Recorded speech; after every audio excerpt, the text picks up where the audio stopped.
好，针对于中国大陆对于台湾在去年底的这一场军演，没有想到澳洲是一句话踩到中国大陆的红线了。那么这时候大陆就是直接祭出了又快又猛的反制，恐怕让澳洲这一回在贸易上恐怕痛失200亿大单，6兆贸易额会不会遭到断头呢？今天就这些议题一起的来做关心。但是现在澳洲恐怕后悔是也来不及了，因为呢，我们看到解放军这次针对于环台的军演呢，澳洲是直接公开的谴责说，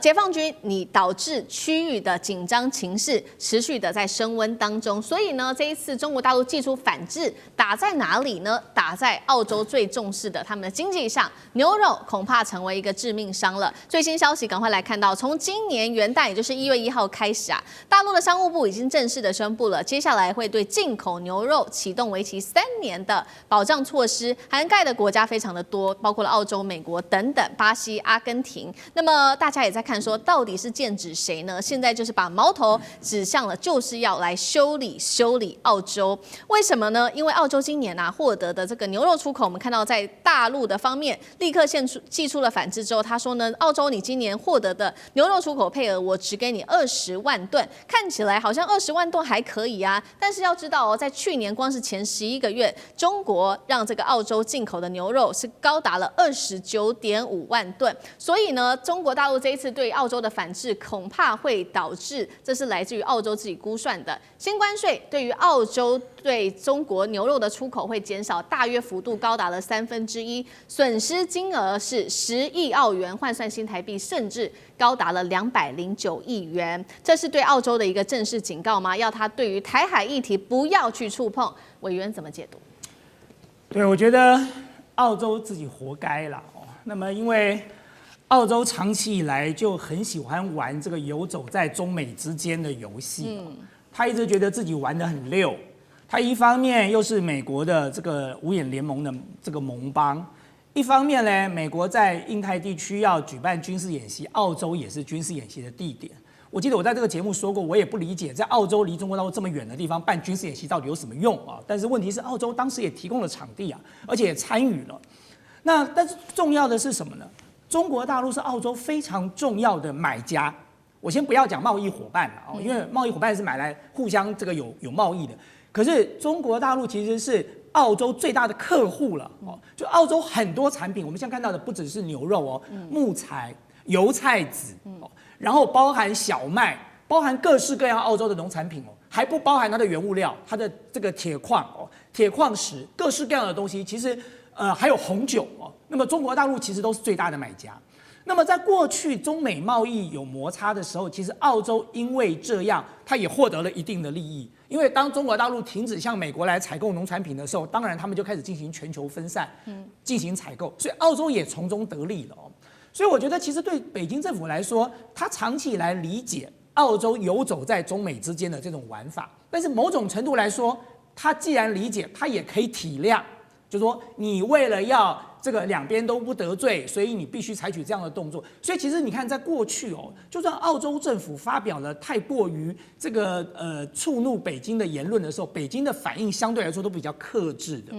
但是从这一次，你发现，在这么短的时间之内，就立刻针对牛肉进行了某种程度了。当然，北京政府从来不会讲我制裁你，他只是会忽然推出了某一项政策，而这项政策刚好精准的打击到你哦。那么他会采取这样的动作，代表什么？代表台海问题是不可以践踏的红线。他等于是告诉澳洲，你过去爱怎么玩是你家的事，可是台海问题你就不能插手，你连讲话的权利都没有，你都不应该讲哦。那么他要做这样的动作，其实不意外，因为这是一个骨牌效应啊。就今天他进行一个军事演习，你澳洲跟纽西兰来废话几句，那下一次他在演习的时候，全世界更多的国家大家都来插话了，那还得了吗？所以对北京政府来说，是可忍孰不可忍啊！就在这件事情上，我就要让你澳洲知道痛。那么我认为，当然，如果澳洲持续不知道这个迷途知返哦，不尽快的跟北京修补这个关系，北京手上的工具还很多啊。我刚才也讲过了，像油菜籽油各式各样的这些农产品，不是只有澳洲生产的，全世界农产品不是只有澳洲啊，多的是这些国家，它可以不跟澳洲买，它可以跟巴西买，它可以跟中南美洲其他的国家买哦。所以北京要采取这么精准的动作，只有一个原因，就是除了告诉澳洲你踩到了红线，我不能容许之外，它同时也是敲山震虎，告诉全世界其他所有的国家，如果在这个问题上，你像澳洲一样讲了不该讲的话，那么接下来你就会被制裁跟打击了。好，所以针对于台海议题，中国大陆除了跟澳洲做警告，也趁机示警其他国际上面的国家。刚刚说了嘛，这个牛肉呢，如果说中国大陆真的对澳洲正式祭出制裁的话，可能会损失换算新台币209亿元哦，这是澳洲。但是呢，专家看说，209亿新台币对于澳洲的这个惩罚来说，都只是开胃小菜而已，后面恐怕还会有更多在金额上面、贸易上面的损失。尤其现在中澳的双边贸易额非常的高，换算新台币是6兆，那占澳洲的总贸易额就已经1/4了。如果说来看中国出口，其中对中国出口的顺差更是换算新台币高达了2兆元对于澳洲来说，中国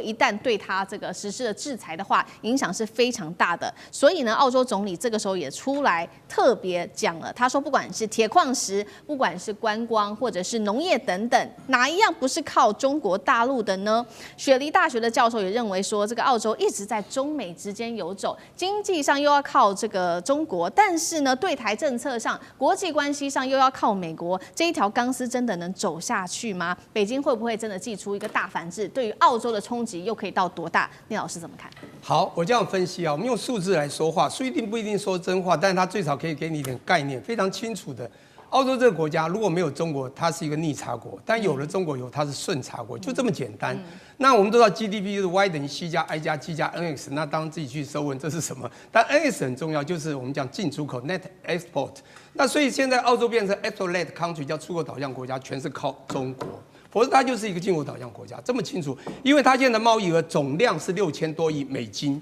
好，我们不要用刚刚那个澳币来算，用美金。它总共出口是3410亿，最近，然后进口是2900多亿，那不是就顺差吗？可是我跟你讲，这顺差它只顺了444亿，你知道吗？光跟中国就顺了750亿，其他的300亿不就是逆差吗？答案非常清楚，750好减掉440多，好就300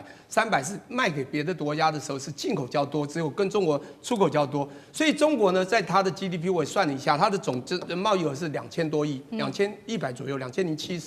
而它总的全世界是6400亿左右，所以占的是将近30%，不是25%而已。那当然这个是有高有低啦，重点就在到底中国要不要向你买东西？但中国你知道，以前你知道中国就吃掉世界1半的猪，用掉1半的商品。很重要啊，它是一个很重要的 consumer 这个消费国啊，所以我跟你讲哈，当你的澳洲想卖东西，你看澳洲幅员这么大，这么多空地啊，密度很低嘛，哈，都集中在某些地方。养牛最适合，那养那么多牛要卖给谁？中国是最好卖的地方，所以中国就看这个就够了。所以你说会不会有影响？当然会有影响。但你要问我说，澳洲这个农业是不是撑得住？当然它都会有影响。观光你只要稍微，你看澳洲好几次，刚刚讲的五眼联盟，当时就是一个情治单位嘛，哈，就美英所带领的这个英国所带领这几个国家，他真的非常听老美的话。每次这个印太的这个所有的战略，他一定都配合。尤其前一个总理对中国还常常打脸，你知道吗？只有一个东西，我觉得他比较正面说，中国终于脱贫成功，他是讲这个。我的意思是说，整个澳洲其实他们可能也是西方面孔比较为主，所以对中国并不太友善。但是每次在一碰到西方跟这个中国对峙的时候，他就协助那个西方，造成中国其实印象都不是很好。所以中国可以用经济贸易来克住他的喉，但是说会不会让他经济完全就撑不住，倒也不至于啦。也就是说，这个国家需要靠中国，而且中国还是需要出口，所以你看他卖它不会全部补卖了，会意思一下。但哪一天他说一节食，说不吃澳洲牛了，那澳洲就可能真的就完蛋了。对，好，这一方面是澳洲现在政府所担心的，但是呢，我们看到这个澳洲的国内民调呢，其实他们现在对于美国也是非常感冒的。我们来看到最新的民调，澳洲人对美国的信任度哇跌破了50%，是20年来首次的。70%的澳洲民众认为说，美国啊他们会利用贸易来对我们进行政治上面的惩罚，所以对于美国是非常的不满的。雪梨的科技大学的这位教授的这一位经理，他也特别分析了，美国现在对于澳洲人来说是盟友，但是呢也对他印象不太好，认为他是施压的一个来源。接下来澳洲如何在中美大国之间博弈，或者是他有没有可能成为牺牲品？张将军怎么看？我认为澳洲在整个长远来看的话，它会逐渐做战略调整。要从3方面来分析。第一个，我们知道经济，刚才聂教授已经讲过了，经济，因为现在澳洲对中国大陆每一年都享受了700亿美元的顺差。澳洲人不多，澳洲人口是2700万人，你看，你就赚2700亿，你这个顺差是700亿，2700万人，你就知道哦，这个比重就很重。如果人口多，你这个700万的美元，700亿美元的顺差那还可以，但是你人不多哦，赚700亿美元哦，这个就比重就很重，那很重，影响力就要来了。所以我们来看，它就会逐渐做调整。第二个呢，我认为澳洲跟中国大陆互补性强。澳洲卖铁矿石、卖天然气、卖龙虾、卖红酒，还有卖牛肉，都中国大陆要的，是这样子。这个市场我所生产的，你刚好都是你要的，那就不一样了。那而且澳洲连续15年第一大贸易国中国大陆，那依赖性就来了，因为大家都要赚钱，所以这个互补性高不一样，因为互补性高就没有竞争性，是，反正我的你都要，对，那你的我也需要一些，那就刚好我们两个互通有无。我认为这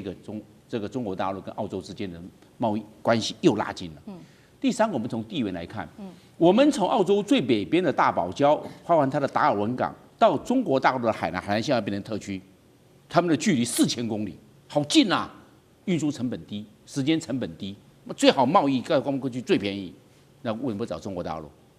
近嘛，近就是好处。我们知道远亲不如近邻是这样的。澳洲距离美国是比较远，所以美国在军事上、在政治上对澳洲的影响力是很大。但是就长远来看的话，会终身美将，这个趋势会出来。中国大陆跟澳洲之间的关系会深，因为经济的关系。美国的影响力会失为，因为贸易量小，终身美将嘛。那所以我认为长远的趋势来看，中国大陆在澳洲的这个尤其政治或者是移民的社会来看的话，中国大陆对澳洲的政治界长远来看的话，会慢慢跟美国拉近。好，谢谢张将军。那我们休息一下，马上回来。地缘政治、美中之争、战略价值、强权崛起、小国生存，